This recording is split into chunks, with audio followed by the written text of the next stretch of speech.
Hello. चलो बच्चे, last class जहाँ तक मुझे याद है हम लोग SN1 SN2 का मैकेनिज्म कर चुके हैं। एंड मैकेनिज्म के बाद we were doing some problem. कुछ प्रॉब्लम हम लोग कर रहे थे, कुछ एक दो प्रॉब्लम कर लिए थे, कुछ और भी प्रॉब्लम प्रैक्टिस करेंगे अभी हम लोग। एग्जैक्टली अभी देखो हमारा अभी थीम क्या है, हमें करना क्या है।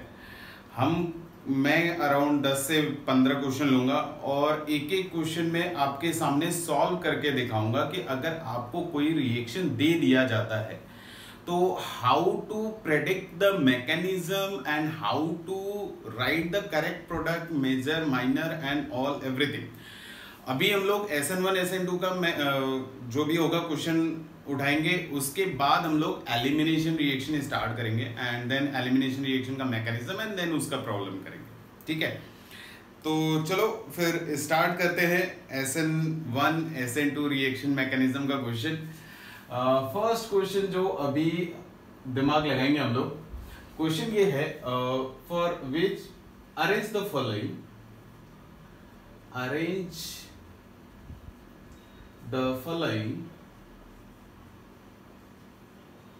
arrange the following in decreasing order of reactivity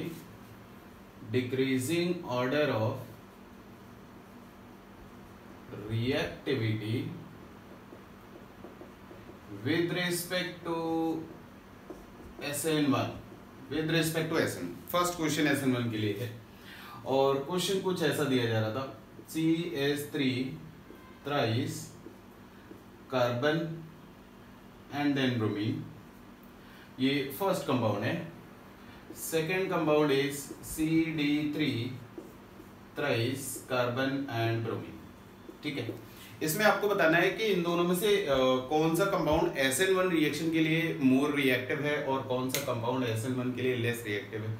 सो अगर ऐसा क्वेश्चन आ जाए बच्चे, तो देखो एक चीज बहुत क्लियर है ना, SN1 रिएक्शन का रिएक्टिविटी कहीं भी आपसे पूछा जाए, अगर अल्काइल हैलाइड का डिग्री सेम है और अगर चेंज भी हो रहा है, तो आप अगर मैकेनिज्म याद रखो तो SN1 रिएक्शन के मैकेनिज्म में जो इंटरमीडिएट फॉर्म होता है, इंटरमीडिएट इज कार्बोकेटाइन। और आपको स्टेटमेंट भी मैं लिखवा करके दे चुका हूं, that statement is more is the stability of carbocation, faster is the rate of reaction. More is the stability of intermediate, faster is the rate of reaction. तो कभी भी अगर आपको ऐसे सबस्ट्रेट दे करके पूछ लिया जाए कि किसमें रेट ऑफ रिएक्शन फास्टर मिलेगा, आप फटाफट उसका इंटरमीडिएट लिखोगे एंड इंटरमीडिएट का स्टेबिलिटी चेक करोगे। जिसका इंटरमीडिएट ज्यादा स्टेबल होगा उसमें रेट ऑफ रिएक्शन ज्यादा मिलेगा। तो जैसे यहाँ पे अगर मुझे इंटरमीडिएट लिखना होता तो मैं ये कार्बन हैलोजन बॉन्ड ब्रेक कर दूंगा, it is carbon CH3 thrice लिखा हुआ था एंड देन कार्बन पे क्या आ जाएगा, positive charge. Carbon bromine bond हमने ब्रेक कर दिया। सिमिलरली यहाँ पे भी कार्बन ब्रोमीन बॉन्ड मैं ब्रेक करूंगा, it is CD3 and CD3।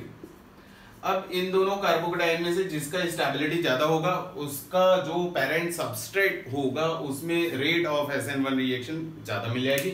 अब वो कैसे कंपेयर करोगे आप, अगर यहाँ पे आप देखो तो जनरली ये कार्बोकेटाइन देख करके क्या लिख रहे हैं, दोनों ही 3 डिग्री है। फिर आप क्या बोलते हो, सर ड्यूटेरियम का +I power is more then protium, deuterium का +I power is more then protium. तो जनरली आपके तरफ से आंसर आता है कि sir second one is more stable then first one. आप इंडक्टिव इफेक्ट देख रहे होते हो, लेकिन एक चीज भूल जाते हो आप कि यहाँ पे हाइपर कॉन्जुगेशन भी होगा। कार्बोकेटाइन sp2 हाइब्रिडाइज्ड, पड़ोसी carbon sp3 hybridized and it is containing carbon hydrogen bond, तो यहाँ पे हाइपर कॉन्जुगेशन भी होगा। और जनरल ऑर्गेनिक केमिस्ट्री में आपको पहले से ही एक्सप्लेन करा जा चुका है कि the hyper conjugating power of carbon hydrogen bond is more then hyper conjugating power of carbon deuterium bond. तो बेस्ड ऑन अगर हाइपर कॉन्जुगेशन देखें तो फर्स्ट वन ज्यादा स्टेबल हो जाएगा, बेस्ड ऑन इंडक्टिव इफेक्ट देखें तो सेकेंड वन ज्यादा स्टेबल हो जाएगा। Now we know one thing कि hyperconjugation is dominating effect over inductive, so first one will be more stable than second one and the reason is hyperconjugation. Hyperconjugation के basis पे answer कर रहे हैं। अच्छा, कई लोग ऐसा बोल जाते हैं, बोलना मत कभी, कई लोग ऐसा बोल जाते हैं कि सेकंड वाले में हाइपर कॉन्जुगेशन नहीं होगा। नहीं, सेकंड वाले में भी होगा। Deuterium is what? Deuterium is also hydrogen. तो सेकंड वाले में भी हाइपर कॉन्जुगेशन होगा। The only thing is carbon deuterium bond strong हो जाता है as compare to carbon protium bond. तो जब हाइपर कॉन्जुगेटिंग स्ट्रक्चर आप बनाते हो तो उसमें carbon hydrogen and carbon deuterium bond break करना होता है। तो ये बॉन्ड जल्दी ब्रेक कर जाएगा, carbon hydrogen carbon protium bond जल्दी ब्रेक कर जाएगा और यहाँ पे एक्सटेंड ऑफ हाइपर कॉन्जुगेशन ज्यादा मिल जाएगा। जबकि कार्बन ड्यूटेरियम का बॉन्ड स्ट्रेंथ ज्यादा हो जाएगा। तो जब आप हाइपर कॉन्जुगेटिंग स्ट्रक्चर बनाओगे तो यहाँ बॉन्ड ब्रेक करने में रिलेटिवली ज्यादा डिफिकल्टी होगी। तो यहाँ एक्सटेंड ऑफ हाइपर कॉन्जुगेशन कम मिल जाएगा। दैट इज वाई ये ऑर्डर हमें मिल जाता है। ठीक है, this was the first question. Now the second question is, second question में आपको क्या करना है, मैं बहुत सारे अभी रिएक्शन लिखूंगा वन बाय वन। आपको सभी रिएक्शन में डिटरमाइन करना है कि कौन सा मैकेनिज्म डोमिनेटिंग होगा। SN1 मैकेनिज्म डोमिनेटिंग होगा और SN2 सब्स्टिट्यूशन ही बताना है, अभी के लिए सब्स्टिट्यूशन ही बताना है। Which mechanism is dominating and what will be the major product, ये आपको आंसर करना है। तो मैं लैंग्वेज लिख लेता हूं। Language is predict the mechanism and also write the major product।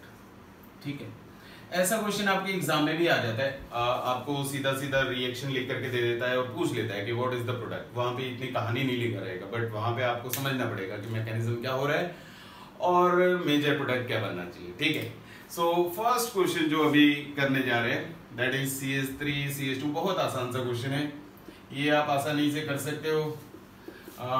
Br and then it is reacted with ETONA and ETOH। ठीक है, अच्छा एक चीज ध्यान रखना, ये जो एरो बनाते हैं हम लोग, एरो के ऊपर is R reagent and arrow के नीचे इज आर सॉल्वेंट, और ये तो सबस्ट्रेट है। ये मतलब ऐसे ही बता दिया मैंने, आप तो जानते ही होंगे। आप फटाफट इसके बारे में दिमाग लगाओ, तब तक एक दो क्वेश्चन मैं और लिख देता हूं। ठीक है, नेक्स्ट क्वेश्चन जो आपको करना है कुछ ऐसा, लेट्स से मेरे पास है बेंजाइल ब्रोमाइड CH2Br एंड इसको रिएक्ट करा दिया हमने एक्वस KOH के साथ। तो चलो देखो कैसे प्रोसीड कैसे करेंगे। ठीक है, स्टेप्स क्लियर रहने चाहिए। सबसे पहले आप एल्काइल हैलाइड सबस्ट्रेट के पास जाओगे, सबस्ट्रेट का डिग्री चेक करेंगे। Substrate is 1 degree alkyl halide. ना जब भी हम लोग मैकेनिज्म पढ़ रहे थे SN1 एंड SN2 का, तो वहां पे बहुत क्लियरली बोला गया था कि जो अगर आप एल्काइल हैलाइड का नेचर चेक करो और based on nature of alkyl halide SN2 का रिएक्टिविटी जब हम लोग चेक किया करते थे तो बोलते थे मिथाइल हैलाइड सबसे ज्यादा रिएक्टिव होगा, then 1 degree alkyl halide, then 2 degree alkyl halide, then 3 degree alkyl halide. और वहां पे रीजन क्या बोला गया था, ऐसा रीजन बोला गया था कि more is the steric hindrance around alpha carbon of alkyl halide, lesser will be the rate of reaction in SN2 mechanism। The reason is कि ये जो न्यूक्लियोफाइल होगा वो अल्फा कार्बन को अप्रोच नहीं कर पाता था। तो वहां पे ये रीजन दिया गया था और साथ में ये भी बोला गया था कि 3 degree alkyl halide is almost inert with respect to SN2। ठीक है, तो ये ध्यान रखना, जैसे ही आपको 1 डिग्री दिखाई दिया तो आपके दिमाग में चलना चाहिए फिर कि 1 डिग्री एल्काइल हैलाइड कौन से सब्स्टिट्यूशन रिएक्शन को ज्यादा प्रेफर करेगा, SN1 और SN2। SN1 का जब हम लोगों ने ऑर्डर देखा था तो SN1 में ऑर्डर हमें मिला था पहले 3 degree, then 2 degree, then 1 degree, then methyl halide. और वहां पे बोला गया था कि methyl halide and 1 degree alkyl halide are almost inert with respect to SN1 reaction mechanism. And SN1 में ऐसा रीजन क्यों दिया गया था, based on stability of carbocation. 3 degree alkyl halide लाते हो तो कार्बोकेटाइन 3 डिग्री फॉर्म होगा, 3 degree carbocation is stable, 2 degree is relatively less stable, but 1 degree and methyl halide are very very less stable, उनका carbocation बहुत कम stable होगा। तो यही बोल रहा हूं कि जैसे ही आपको सबस्ट्रेट दिखाई दिया 1 डिग्री, आपके दिमाग में चलना चाहिए ये तो किसको प्रेफर करेगा बच्चे, ये बोलेगा मैं SN2 कराना चाहता हूं। The substrate is going to prefer SN2 reaction mechanism. इसके बाद हम लोग जाएंगे रिएजेंट के पास। रिएजेंट हमें क्या लिखा हुआ है, सॉल्ट लिखा हुआ है। चलो आपको एक चीज बता दें, ऑर्गेनिक केमिस्ट्री में जितने S ब्लॉक के मेटल सॉल्ट कहीं भी दिखाई दे, ऑर्गेनिक केमिस्ट्री में S ब्लॉक का मेटल सॉल्ट कहीं भी दिखाई दे, आप एक काम सीधा सीधा कर लेना, वो सॉल्ट 100% डिसोसिएट कर देना, ठीक है। डिसोसिएशन 100% होगा। अगर मैं इस सॉल्ट का डिसोसिएशन करूं तो it is going to form ETO- and Na+। ये ब्रेक होकर के रहेगा बिकॉज हमारा सॉल्वेंट भी क्या था, पोलर प्रोटिक सॉल्वेंट था। पोलर सॉल्वेंट में तो ये सॉल्ट 100% टूट जाएगा। नाउ जो अटैकिंग स्पीसी होगा that will be definitely this negatively charged स्पीसी। यही हमारा अटैकिंग स्पीसी होगा बिकॉज जो नेगेटिवली चार्ज स्पीसी होते हैं उनका electron donation ability is always more than neutral. हालांकि यहाँ पे न्यूट्रल था, सॉल्वेंट था, बट अटैक कौन करेगा, नेगेटिवली चार्ज, बिकॉज इसका अटैक करने का टेंडेंसी ज्यादा है ना। अब ये स्पीसी से पूछा गया, ये रिएजेंट से पूछा गया कि तुम कौन सा मैकेनिज्म प्रेफर करना चाहते हो, SN1 और SN2। तो आपको वहां भी स्टेटमेंट दिया गया था SN1 SN2 बताने के दौरान कि जितने भी स्ट्रॉन्ग न्यूक्लियोफाइल है वो SN2 रिएक्शन मैकेनिज्म को प्रेफर करते हैं, और जितने भी वीक न्यूक्लियोफाइल है वो SN1 रिएक्शन मैकेनिज्म को प्रेफर करते हैं। स्ट्रॉन्ग न्यूक्लियोफाइल कौन है, all negatively charge ammonia amines, these are what strong nucleophile. तो ये नेगेटिवली चार्ज दिख रहा था, ये स्ट्रॉन्ग न्यूक्लियोफाइल था। इससे अगर पूछा जाता कि तुम कौन सा मैकेनिज्म प्रेफर करना चाहते हो तो ये भी क्या बोलेगा, मैं भी SN2 कराना चाहता हूं, ठीक है। तो कॉमन क्या मिल गया, ये भी बोल रहे हैं SN2 कराना है, ये भी बोल रहे हैं SN2 कराना है। अब हम लोग SN2 मैकेनिज्म करा देंगे। और अगर आपको याद हो कि जब हम लोगों ने सब्स्टिट्यूशन रिएक्शन देखा था बच्चे, तो सब्स्टिट्यूशन रिएक्शन में हमारे पास कोई एक अल्काइल हैलाइड हुआ करता था,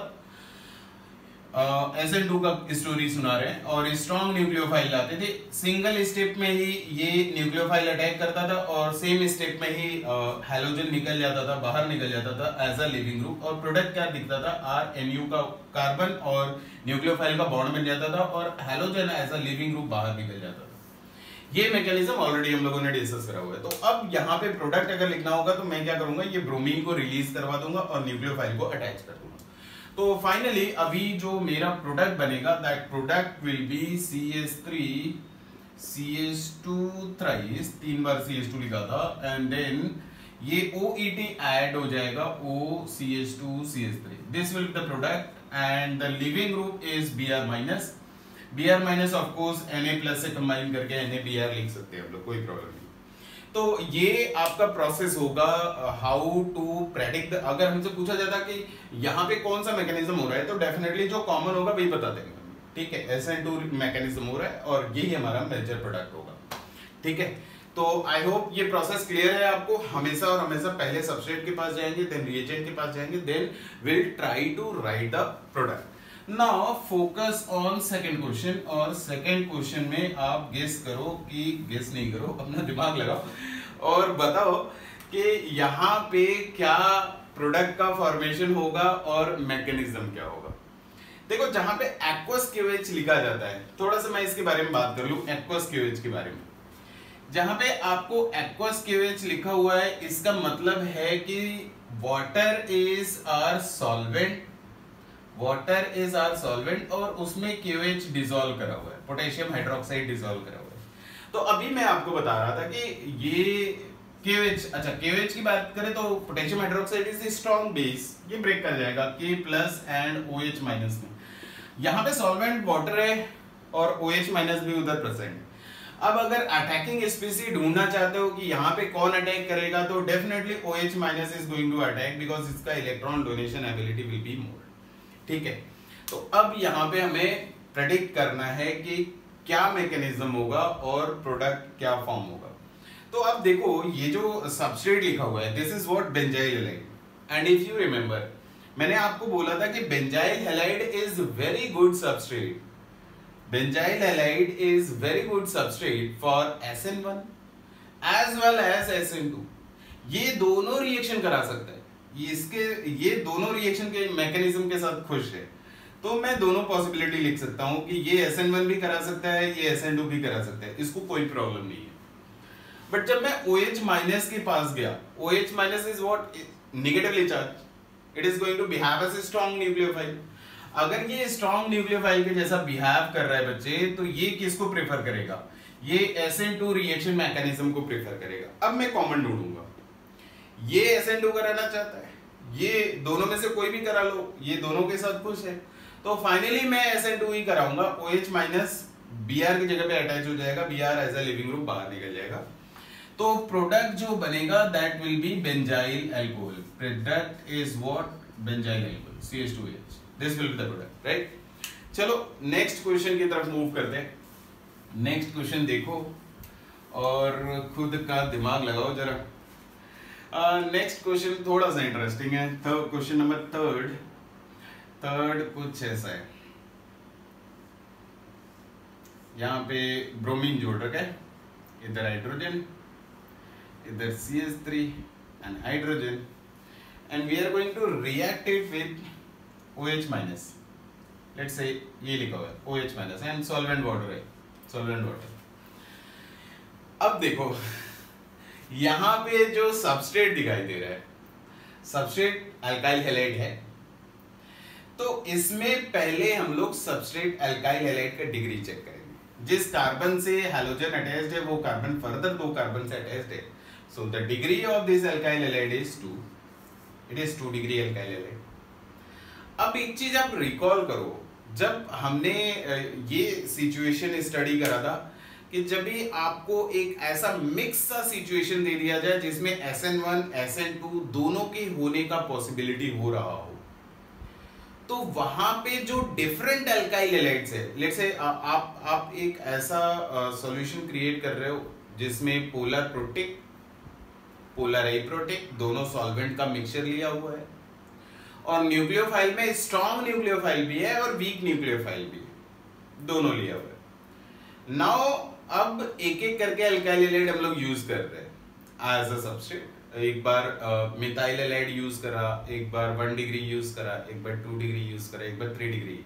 मतलब मैं ये बोल रहा हूँ कि आप कोई भी सबस्ट्रेट ले आ रहे हो, वहां पे दोनों मैकेनिज्म होने के पूरे चांस हैं, ठीक है। स्ट्रॉन्ग न्यूक्लियोफाइल भी है, वीक न्यूक्लियोफाइल भी है।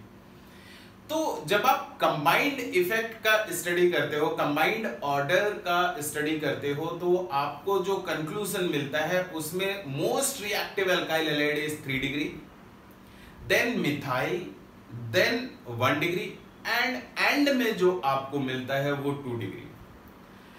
अब यहां से कंक्लूजन यही है कि जो 2 डिग्री अल्काइल हैलाइड है वो एक्चुअली दोनों के साथ खुश नहीं है, दोनों ही मैकेनिज्म के साथ खुश नहीं है। क्यों? क्योंकि 2 डिग्री अल्काइल हैलाइड का carbocation is not so stable जितना हमने चाहिए होगा SN1 फास्टर कराने के लिए, और 2 डिग्री अल्काइल हैलाइड में स्टेरिक क्राउडिंग भी आएगा, बैक साइड अटैक नहीं हो पाएगा न्यूक्लियोफाइल का। तो दोनों तरफ से प्रॉब्लम आ रहा था। तो 2 डिग्री का प्रॉब्लम ये है कि ये दोनों के साथ दुखी है, ठीक है। तो अब ये मेजर नहीं करेंगे हम लोग कि किसके साथ ज्यादा दुखी है, तो मैं बस इतना ही लिख रहा हूं कि मैं यहाँ पे दोनों करा सकता हूँ, दुखी तो दोनों के साथ है बट दोनों ही करा सकता हूँ, ऑप्शन है मेरे पास। अब डिपेंड करेगा कि ये रिएजेंट क्या ले आया मैं। रिएजेंट अगर मैं स्ट्रॉन्ग न्यूक्लियोफाइल ले आ रहा हूं तो it is going to prefer SN2 reaction mechanism, ठीक है। 2 डिग्री अल्काइल हैलाइड दोनों के साथ दुखी है, दोनों करा सकते हो, और न्यूक्लियोफाइल अगर स्ट्रॉन्ग है तो ये SN2 रिएक्शन मैकेनिज्म को प्रेफर करेगा। देन इसमें जो कॉमन है वो हम लोग ढूंढ लेंगे, कॉमन क्या है SN2। Now one more thing, कभी भी अगर सबस्ट्रेट में आपको 3D में बॉन्ड दिखा दिए, जैसे यहाँ पे बॉन्ड 3D में रिप्रेजेंट करा हुआ है, साइक्लोपेंटेन स्ट्रक्चर ड्रॉ करा विच इज प्लानर, एंड इस साइक्लोपेंटेन का 2 एटम दोनों hydrogen above the plane of ring show करा हुआ है, और ये bromine CH3 are down the plane of ring, ये शो करा हुआ है। तो अगर कहीं भी आपको 3D बॉन्ड स्ट्रक्चर दिखाया गया है, स्पेस में एटम और ग्रुप ऑफ एटम दिखाया गया है, और आप SN2 मैकेनिज्म कराने जा रहे हो, तो SN2 रिएक्शन मैकेनिज्म में इफ यू रिमेंबर, तो वहां पे आपको बोला गया था कि SN2 रिएक्शन मैकेनिज्म में स्टीरियोकेमिकल बॉन्ड इन्वर्जन होगा। स्टीरियोकेमिकल बॉन्ड इन्वर्जन के दौरान अगर आपने फोकस करा वो मैकेनिज्म में, तो मैंने मैकेनिज्म का में एक एक स्टेप ड्रॉ करके दिखाया था और बोला था कि जो न्यूक्लियोफाइल होगा ना इन SN2 रिएक्शन मैकेनिज्म, जो न्यूक्लियोफाइल होगा वो हमेशा लिविंग ग्रुप के बैक साइड से अटैक करेगा। Always we do not have any choice. अगर आप SN2 करा रहे हो तो न्यूक्लियोफाइल हमेशा बैक साइड से अटैक करेगा। बैक साइड से अटैक करने का मतलब, अगर आपका यहाँ पे देखो लिविंग ग्रुप कहाँ है, साइक्लोपेंटेन का जो रिंग है उसके डाउन साइड में, तो न्यूक्लियोफाइल कहाँ से आएगा, ऊपर के साइड से आएगा। तो जब बॉन्ड बन चुका होगा तो न्यूक्लियोफाइल अटैच कहाँ होगा, ऊपर होगा, ठीक है। तो यहाँ पे स्टीरियोकेमिकल बॉन्ड इन्वर्जन कैसे आप दिखाओगे, OH माइनस को ऊपर रिप्रेजेंट करोगे और हाइड्रोजन यहाँ डाउन साइड आ जाएगा, CH3 अपनी पोजीशन में, हाइड्रोजन अपनी पोजीशन में, बिकॉज यहाँ पे रिएक्शन नहीं हो रहा है, रिएक्शन जहां हो रहा है वहीं पे चेंज करेंगे, ठीक है। तो ये आपको स्टीरियोकेमिकल बॉन्ड इन्वर्जन दिखाना कंपलसरी है अगर 3D में बॉन्ड रिप्रेजेंट कर रखे हैं इन सबस्ट्रेट, तो आपको ये इन्वर्जन दिखाना पड़ेगा। अगर 3D में बॉन्ड रिप्रेजेंट नहीं करे होते तो शायद हम भी ना दिखाते। चलो, this was your question number 3। Now focus on question number 4। Question number 4 बड़ा आसान सा है, ये तो हो जाएगा। क्वेश्चन नंबर 4 बहुत आसान सा क्वेश्चन है। It is CH3 CH2 then Br और Cl, आप कुछ भी लिख लो, PHONA that is phenoxide, sodium phenoxide, and phenol is the solvent, phenol is the solvent and sodium phenoxide is the reagent। Definitely अगर आप सबस्ट्रेट देख रहे हो तो सबस्ट्रेट क्या है, 1 डिग्री एल्काइल हैलाइड है। सबस्ट्रेट क्या है, 1 degree alkyl halide. Reagent S block metal का सॉल्ट लिखा हुआ है, तो ये 100% डिसोसिएट कर जाएगा PHO माइनस एंड Na+, ये ब्रेक कर चुका होगा। अब अगर आप सबस्ट्रेट से पूछते हो कि कौन सा मैकेनिज्म प्रेफर करेगा, 1 डिग्री है, definitely it is going to prefer SN2 reaction mechanism, और रिएजेंट जो दिख रहा है वो नेगेटिवली चार्ज दिख रहा है, ये भी SN2 मैकेनिज्म प्रेफर करेगा। तो यार डाउट ही नहीं था, SN2 कराना है हमें। Br को लीव करा देंगे और PHO माइनस को अटैच करा देंगे। अच्छा, सिमिलर क्वेश्चन हम लोगों ने सेकंड वाला भी करा था, आई गेस सेकंड वाला क्वेश्चन सिमिलर ही था। तो यहाँ पे एक चीज मैं ऐड ऑन करना चाहता हूँ, एक चीज ऐड ऑन कर लेना। ये रिएक्शन एक नेम्ड रिएक्शन है जिसे हम लोग आगे जाकर के पढ़ने वाले हैं। इसको हम लोग बोलते हैं Williamson synthesis of ether. Ether का फॉर्मेशन हो रहा होता है from 1 degree alkyl halide with the sodium और पोटेशियम सॉल्ट ऑफ अल्कोहल। ये एक्चुअली अल्कोहल ही है, ठीक है। तो ये जो दिख रहा होता है that is a named reaction and name of reaction is Williamson synthesis of ether, right? It was your question number 4. Now next question number 5। question number 5 थोड़ा सा interesting है। It is CH3 bromine, let's say protium, deuterium, protium, react it with aqueous cleavage, ठीक है। अच्छा, एक चीज ना as a shortcut या जो भी बोलना है बोलो, aqueous cleavage is always going to prefer SN2 reaction mechanism. aqueous cleavage कहीं दिख रहा है तो वो SN2 मैकेनिज्म को ही प्रीफर करेगा। एक और होता है अल्कोहलिक क्लीवेज जो एलिमिनेशन को प्रीफर करता है। थोड़ी टाइम बाद मैं डिस्कस करूंगा कि why aqueous cleavage is going to prefer SN2 and why alcoholic cleavage जो कि आगे आने वाला है is going to prefer E2। Elimination mechanism में E2 प्रीफर करता है, तो वो मैं आगे बात करूंगा, एक्सप्लेन करूंगा। बट अभी के लिए आप याद रख लो aqueous cleavage is going to prefer SN2 reaction mechanism. Now जो सबस्ट्रेट दिखाई दे रहा है, सबस्ट्रेट को ऑब्जर्व करो। Substrate is 2 degree alkyl halide and 2 degree alkyl halide, दोनों के साथ दुखी है। SN1 के साथ भी दुखी है एंड SN2 के साथ भी दुखी है, दोनों करा सकते हैं हम लोग। एंड aqueous cleavage SN2 करा रहा होगा, SN2 को प्रेफर करेगा। तो इन दोनों में जो कॉमन है वही मैकेनिज्म हम लोग करा देंगे, SN2 कराएंगे। साथ में आप ये भी ध्यान रखोगे कि यहाँ पे बॉन्ड आपको 3D में दिखाए जा रहे हैं, फिशर प्रोजेक्शन दिखाया जा रहा है, तो यहाँ पे भी आपको स्टीरियोकेमिकल बॉन्ड इन्वर्जन दिखाना होगा, ठीक है। तो जब भी आप यहाँ पे स्टीरियो केमिकल बॉन्ड इन्वर्जन दिखाओगे तो आपको करना क्या है, जो आपका न्यूक्लियोफाइल है वो लेफ्ट साइड में अटैच हो जाएगा, हाइड्रोजन राइट साइड में चला जाएगा, और सेकंड कायरल कार्बन पे कोई भी चेंज नहीं होगा, क्योंकि सेकंड कायरल कार्बन पे रिएक्शन नहीं होगा। This will be the product, ठीक है। ये आपका प्रोडक्ट रहेगा, ये क्लियर ही होगा आपको। चलो नेक्स्ट क्वेश्चन करते हैं। नेक्स्ट क्वेश्चन इज आसान सा है, it's very easy. Next question आप फटाफट करो। CH3I is reacted with KCl, बस इतना ही लिखा हुआ है। नेक्स्ट एक क्वेश्चन और मैं लिख देता हूँ। Next one is bit interesting, थोड़ा सा इंटरेस्टिंग है।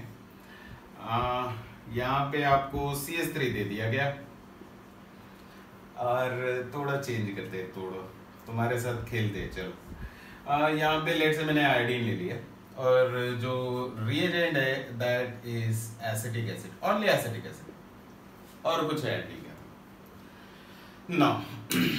इनका मैकेनिज्म प्रेडिक्ट करना है, प्रोडक्ट लिखना है, तो आप फर्स्ट वाला रिएक्शन देखो, सबस्ट्रेट देखो। सबस्ट्रेट क्या है? Methyl halide. मिथाइल हैलाइड तो बच्चे SN1 तो भूल ही जाओ इसके केस में। ये किसको प्रेफर करेगा? ये SN2 को प्रेफर करेगा। और इधर क्या लिख रखा है? Potassium cyanide. ये ब्रेक कर जाएगा, ये ब्रेक करके K+ CN- में ब्रेक कर जाएगा। CN- is also negatively charged reagent and it is also going to prefer SN2 reaction mechanism। एक चीज आपसे डिस्कस करनी है। कई बार मैंने देखा है स्टूडेंट लेवल पे लोगों को धोखा खाते हुए पूछा जाता है, बच्चे एक बात बताओ, ये CN- में नेगेटिव चार्ज किसके पास है? कार्बन के पास है या नाइट्रोजन के पास है? मतलब मैंने बहुतों को इस छोटी सी चीज में धोखा खाते हुए देखा है।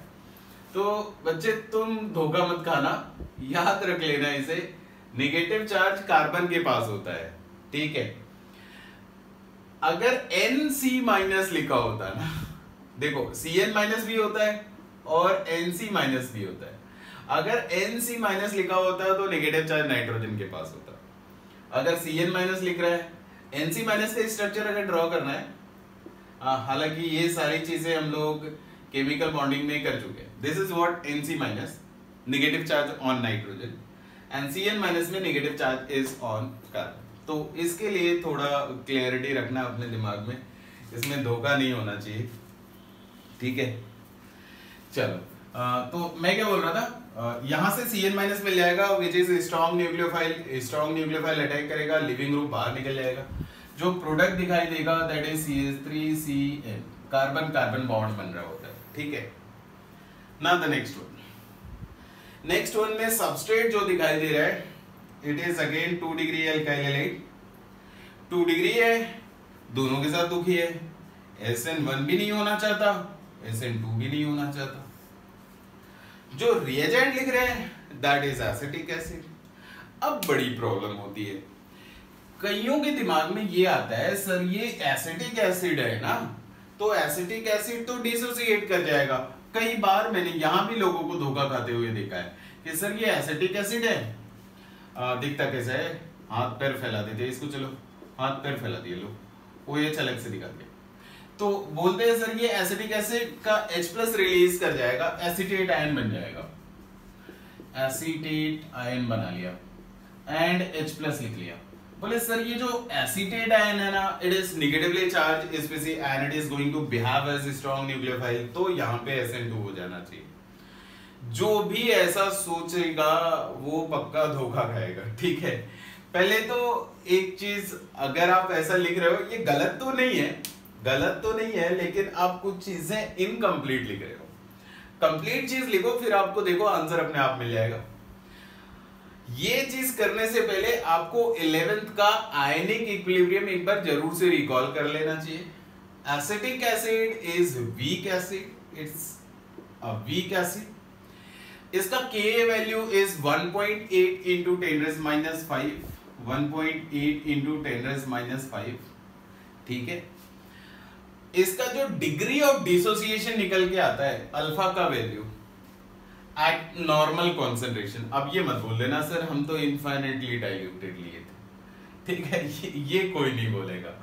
एट नॉर्मल कॉन्सेंट्रेशन इसका जो डिग्री ऑफ डिसोसिएशन निकल के आता है वो 5% निकल के आता है, या उससे भी कम निकल करके आता है, 5% से भी कम आता है ना। अब सोचो जरा क्या कांड कर रहे हो तुम।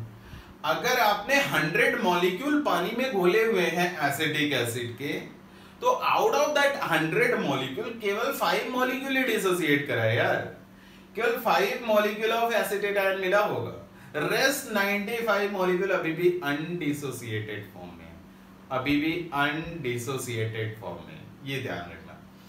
तो कोई भी ये गलती नहीं करने जाएगा कि सर ये तो डिसोसिएट कर जाएगा और स्ट्रॉन्ग न्यूक्लियोफाइल यहाँ पे मिल जाएगा हमें और हम SN2 करा लेंगे, नहीं, ये कोई नहीं करेगा। क्यों? क्योंकि degree of dissociation of acetic acid is very less, बहुत ही कम होता है। अगर डिग्री ऑफ डिसोसिएशन बहुत कम है तो ये नेगेटिवली चार्ज स्पीसीज का कॉन्सेंट्रेशन जो मिल रहा होगा सॉल्यूशन के अंदर, that concentration will be very very less, वो बहुत कम होगा। तो ये काम कोई नहीं करेगा, ठीक है, आगे से ये कोई नहीं बोलेगा कि सर एसिटिक एसिड को डिसोसिएट कर दे। तो फाइनली अब क्या बचा मेरे पास, this acetic acid is going to behave as weak nucleophile because ये नेगेटिवली चार्ज नहीं है, अमोनिया नहीं है, अमाइंस नहीं है ना। एक और पॉइंट रेज होता है यहाँ पे, एक और पॉइंट रेज होता है। सर एक बात बताओ, जस्ट इमेजिन, जैसे यहाँ पे एक क्वेश्चन आपसे पूछ ही लेता हूं मैं, जस्ट इमेजिन ये दिया हुआ है, वैसे चलो आपको दे ही देता हूं, एक थोड़ा सा इसमें और ट्विस्ट करते हैं और इस प्रॉब्लम का ऑपरेशन कर डालते हैं। जस्ट इमेजिन ये वाला ऑक्सीजन 18 है और ये वाला ऑक्सीजन 16 है, ठीक है। अब कई बार ये पूछ लिया जाता है प्रोडक्ट, जैसे यहां पे अगर प्रोडक्ट लिखना है तो आप पहले प्रोडक्ट मैं लिख करके देता हूं, उसको फॉलो करना, फिर हम लोग बाद में डिसाइड करेंगे कि कौन सा वाला ऑक्सीजन कार्बन के साथ बॉन्ड बनाएगा। देख होगा ये कि ये वीक न्यूक्लियोफाइल है, इसका डिग्री ऑफ डिसोसिएशन 5% के आसपास आता है यार, तो जो नेगेटिवली चार्ज स्पीसीज है उसको हटाएंगे, नेग्लेक्ट मारेंगे, बाकी जो बचा हायर कॉन्सेंट्रेशन किसका है, जो अनडिसोसिएटेड है उसका। तो ये as a weak nucleophile behave करेगा, ये SN1 को प्रीफर करेगा। यहां पे मैं दोनों में से कोई करा सकता था, SN1 भी करा सकता था, SN2 भी करा सकता था। तो फाइनली कंक्लूजन इसके मैकेनिज्म क्या होना है, हमारा SN1 होना है। नाउ SN1 मैकेनिज्म में the intermediate is carbocation. 2 step में मैकेनिज्म कंप्लीट होगा। फर्स्ट स्टेप में ये कार्बन आयोडीन बॉन्ड ब्रेक हो गया होगा, जैसे ही ब्रेक करेगा यहां पे कार्बोकेटाइन का फॉर्मेशन हो जाएगा। चलो कार्बोकेटाइन बना लेते हैं, ये कार्बोकेटाइन बन गया होगा। नाउ अब एक बार कार्बोकेटाइन बना लिया बच्चे, तो आपको मैंने SN1 मैकेनिज्म के दौरान बोला हुआ था the intermediate is carbocation and if the first formed intermediate is less stable then rearrangement of carbocation may take place। तो यहां पे कार्बोकेटाइन का रीअरेंजमेंट भी हो सकता था। तो ये चीज आप दिमाग में रखोगे। देखो पड़ोस में जो अल्फा एटम है, अल्फा कार्बन है, एक तरफ CH3 जुड़ा हुआ है, CH3NH, दूसरी तरफ हाइड्रोजन एंड हाइड्रोजन जुड़ा हुआ है। तो ऊपर में जो अल्फा कार्बन है, लेट्स से इसे मैं अल्फा 1 बोल रहा हूं, और नीचे में जो अल्फा कार्बन है इसे अल्फा 2 बोल रहा हूं। अगर आप अल्फा 2 वाले कार्बन से हाइड्राइड शिफ्ट करते हो तो ये जो कार्बोकेटाइन है, ये जो कार्बोकेटाइन है वो 2 डिग्री है, शिफ्ट करने के बाद भी 2 डिग्री ही रहेगा। तो यहां पे स्टेबिलिटी ऑफ कार्बोकेटाइन नहीं बढ़ रहा है, तो ये वाली शिफ्टिंग हम लोग नहीं करेंगे ना। अगर मैं ऊपर से हाइड्राइड शिफ्ट कर देता, अल्फा 1 वाले कार्बन से हाइड्राइड शिफ्ट करता, चलो देखो, फ्रॉम अल्फा 1 कार्बन मैं अल्फा 1 कार्बन से हाइड्राइड शिफ्ट कर रहा हूं। हाइड्राइड शिफ्ट अगर मैंने कर दिया ना बच्चे, तो जिस कार्बन पे CH3 अटैच था उस कार्बन पे कार्बोकेटाइन आ जाएगा और ये हाइड्रोजन फाइनली इधर शिफ्ट होगा और वो न्यूट्रल हो जाएगा ना। अब देखो ये 2 डिग्री कार्बोकेटाइन था, ये कार्बोकेटाइन क्या है, 2 डिग्री कार्बोकेटाइन है। अभी जो कार्बोकेटाइन मिल रहा है that is what, 3 degree carbocation, ये 3 डिग्री कार्बोकेटाइन है, ठीक है। ये 3 degree carbocation is more stable then 2 degree carbocation, तो रीअरेंजमेंट तो होगा ही होगा, ये बात क्लियर रहनी चाहिए। नाउ नेक्स्ट, ये तो अभी सबस्ट्रेट के साथ खेल रहे थे यार, अब यहां पे न्यूक्लियोफाइल अटैक करेगा। नाउ द क्वेश्चन इज कि कौन सा ऑक्सीजन अटैच होगा उधर, ऑक्सीजन 18 या ऑक्सीजन 16? आपको बस इतना बताना है विच ऑक्सीजन, जैसे आपको ऑप्शन में कैसा लिख करके देगा, मैं आपको दिखाता हूं। ऑप्शन में ऐसा लिख करके देगा, यहां CH3 लिखेगा, oxygen, carbon oxygen double bond, then CH3। एक बार ये जो डायरेक्टली अटैच्ड ऑक्सीजन है इसको ऑक्सीजन 18 लिखेगा, और एक बार इसी directly attached atom, directly attached oxygen को ऑक्सीजन 16 लिखेगा, ठीक है। जो डबल बॉन्डेड है इसको 18 लिख लिया, यहां 16 लिख लिया, इसको 16 लिख लिया। ऐसा करके 2 ऑप्शन बना देगा, 1-2 ऑप्शन और बना लेगा, ठीक है। मान लो दोनों जगह 18 लिख दिया, फिर 16 लिख लिया, बन गया 4 ऑप्शन। पूछ लेगा क्या है मेजर प्रोडक्ट, ठीक है। तो अब एक चीज बहुत अच्छे से दिमाग में रखना, अगर इन दोनों ऑक्सीजन का न्यूक्लियोफिलिसिटी कंपेयर करना है, न्यूक्लियोफिलिसिटी कंपेयर करना है, double bonded oxygen and single bonded oxygen का, इन दोनों ऑक्सीजन का न्यूक्लियोफिलिसिटी अगर आप कंपेयर कर रहे हो तो दिमाग में रख लेना, अलग से लिख भी लेना, ये डबल बॉन्डेड ऑक्सीजन का nucleophilicity is more than single bonded oxygen का nucleophilicity. The reason behind that, ये जो सिंगल बॉन्डेड ऑक्सीजन के पास लोन पेयर था, न्यूक्लियोफाइल के जैसा क्यों बिहेव करेगा, बिकॉज वो एटम इलेक्ट्रॉन रिच होगा। इलेक्ट्रॉन रिच कैसे होगा, उसके पास न्यूक्लियोफाइल होगा, सॉरी लोन पेयर होगा। तो लोन पेयर तो दोनों ही ऑक्सीजन के पास थे, बट द प्रॉब्लम इज कि ये जो सिंगल बॉन्डेड ऑक्सीजन का लोन पेयर था, ये लोन पेयर का रेजोनेंस हो रहा था, lone pair alternate pi bond. तो जो सिंगल बॉन्डेड ऑक्सीजन का लोन पेयर है वो रेजोनेंस में इन्वॉल्व है, तो अगर रेजोनेंस में इन्वॉल्व है तो ये लोन पेयर का डोनेशन एबिलिटी कम हो गया होगा। यहां पे जो डबल बॉन्डेड ऑक्सीजन के पास लोन पेयर है उसका, उस लोन पेयर का रेजोनेंस नहीं हो रहा है, यही लोन पेयर डोनेट होगा। क्यों? क्योंकि ये concentrated and localized lone pair है, ये डीलोकलाइज्ड नहीं है, ये डीलोकलाइज्ड है, ठीक है। तो डबल बॉन्डेड ऑक्सीजन का न्यूक्लियोफिलिसिटी ज्यादा आना है। अगर इतना कॉपी कर लो आप फटाफट कॉपी कर लो, और फिर मैं थोड़ा इसके आगे और कंप्लीट मैकेनिज्म आपको लिख करके दिखाता हूं, फिर आपको शॉर्टकट भी बता दूंगा, ठीक है। तो फटाफट करना, आई होप कर लोगे, ठीक है। तो मैं ये बोल रहा था कि ये आपका इंटरमीडिएट बन चुका है, 3 डिग्री कार्बोकेटायन इंटरमीडिएट बन चुका था। Let me right it again, एक बार फिर से लिखने दो। तो यहाँ पे CH3 था आपका, यहाँ पे पॉजिटिव चार्ज आ चुका था। नाउ द न्यूक्लियोफाइल जो आपको मैं बार बार बोल रहा हूँ वो कार्बन ऑक्सीजन डबल बॉन्डेड वाला ऑक्सीजन होने वाला है, और ये आपका CH3COH, ठीक है।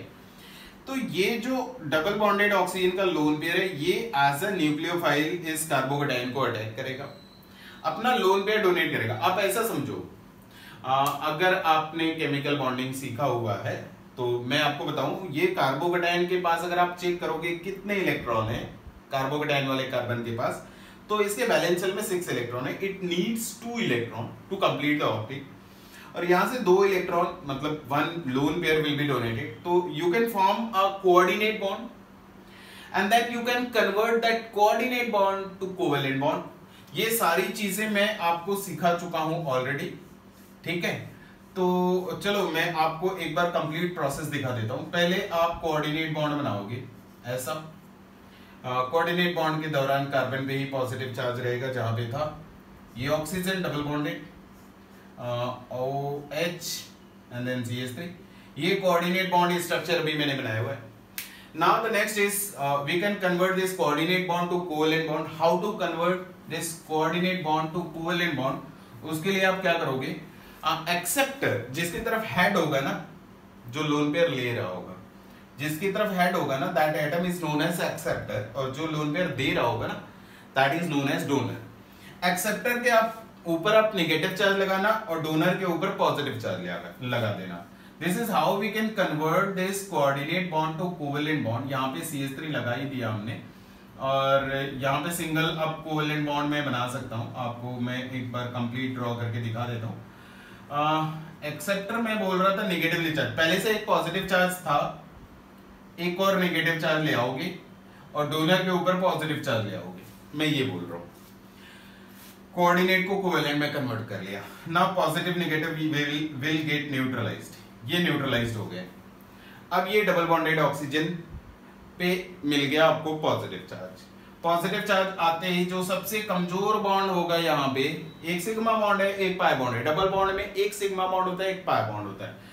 तो जो कमजोर बॉन्ड है कौन सा, pi bond. Pi bond electron will shift towards positively charged oxygen, ये बॉन्ड को पुल कर लेगा। ठीक है, देखो यहाँ पे जब भी पाई बॉन्ड ब्रेक करेगा ना तो ऑक्सीजन पे क्या आएगा, नेगेटिव चार्ज आएगा। नेगेटिव और पॉजिटिव फिर से न्यूट्रलाइज हो जाएगा और कार्बन पे क्या आ जाएगा, पॉजिटिव चार्ज आ जाएगा। नाउ जैसे इस कार्बन में पॉजिटिव चार्ज आएगा, पड़ोसी ऑक्सीजन का lone pair electron will be donated to form the pi bond. और नेक्स्ट स्ट्रक्चर अगर मैं बनाऊं तो नेक्स्ट स्ट्रक्चर जो आपको दिखाई देगा बच्चे, दैट इज CH3 तो अपनी पोजीशन में है, ऑक्सीजन कार्बन और यहाँ पे कार्बन ऑक्सीजन डबल बॉन्ड दिखाई देगा और इस और डबल बॉन्डेड ऑक्सीजन के साथ एक हाइड्रोजन दिखाई देगा। सिंस ऑक्सीजन अपना लोन पेयर डोनेट कर रहा है तो ऑक्सीजन पे क्या आ जाएगा, पॉजिटिव चार्ज।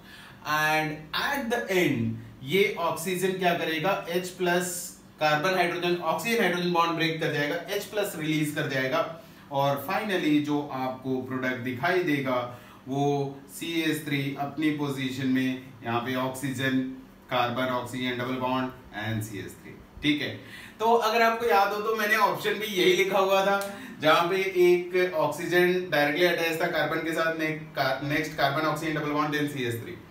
अब क्वेश्चन वही है कि ये वाला ऑक्सीजन 18 होगा, ऑक्सीजन 16 होगा, ये कैसे डिसाइड होगा। तो बच्चे ध्यान रखना, जो डबल बॉन्डेड ऑक्सीजन होगा ना वही डायरेक्टली अटैच होता है कार्बन के साथ, अल्फा कार्बन के साथ, वहां से आपको प्रोडक्ट मिल जाएगा। अगर आपको आइसोटोपिक इफेक्ट पूछा जाता है, आइसोटोपिक इफेक्ट मींस ये जो आपको मैंने स्टार्टिंग में एसिटिक एसिड लिखा हुआ था, इसमें ऑक्सीजन कोई एक ऑक्सीजन चेंज कर देगा, कोई एक आइसोटोप लिख देगा, फिर बोलेगा बताओ प्रोडक्ट क्या है। तो आई होप ये क्लियर होगा। इसका एक शॉर्टकट रिप्रेजेंटेशन आपको दिखा देता हूं। कंप्लीट मैकेनिज्म आप देख चुके हो। अगर शॉर्टकट रिप्रेजेंटेशन देखना है बच्चे तो शॉर्टकट में आपको क्या करना है, देखो समझना जरा इसको। क्वेश्चन था आपका कुछ ऐसा, यहाँ पे CH3 था और ओरिजिनल क्वेश्चन में आयोडीन यहाँ हुआ करता था और एसिटिक एसिड से आप रिएक्ट करा रहे थे। आपने देखा ये 2 डिग्री एल्काइल हैलाइड है, 2 डिग्री एल्काइल हैलाइड दोनों के साथ दुखी है, SN1 SN2 दोनों के साथ दुखी है, तो मैं दोनों में से कुछ भी कराऊं। Acetic acid is weak nucleophile, ये हमारा SN1 कराने की कोशिश करेगा। कार्बोकेटाइन बनेगा, हम पहले कार्बोकेटाइन बनाएंगे, देन कार्बोकेटाइन बनाने के बाद हमें दिखेगा कि यहाँ पे रीअरेंजमेंट हो सकता है, हम रीअरेंजमेंट भी कराएंगे, 1,2 हाइड्राइड शिफ्ट भी कराएंगे। एंड देन इसके बाद आप ना अब यहां से थोड़ा सीख लो डायरेक्टली प्रोडक्ट कैसे लिखना है। ये एसिटिक एसिड का हाइड्रोजन हटा दो, एसिटिक एसिड आपने लिया था ना, एसिटिक एसिड का हाइड्रोजन हटा देते, क्या लिखते, क्या मिल जाता आपको, एसिटेट आयन, और एसिटेट आयन को आप डायरेक्टली अटैच कर दो। ऐसे नॉर्मल प्रॉब्लम में, नॉर्मल क्वेश्चन में आपको प्रॉब्लम नहीं आनी चाहिए। प्रॉब्लम कब आएगा, जब ये यहाँ पे आइसोटोप बोल देगा कि कोई एक ऑक्सीजन 18 है, दूसरा वाला ऑक्सीजन 16 है, फिर आप कैसे करोगे। उसके लिए आप कंप्लीट मैकेनिज्म जो अभी मैं दिखा रहा था उसके थ्रू जाओगे। अदरवाइज आप डायरेक्टली कार्बोकेटाइन बनाओ, स्टेबल कार्बोकेटाइन बनाओ और एसिटेट आयन को डायरेक्टली अटैच कर दो, you are going to get the product, वही आपका प्रोडक्ट मिल जाएगा। तो आई होप ये वाला क्वेश्चन आपको क्लियर है। अच्छा खासा टाइम लगा इस क्वेश्चन में। चलो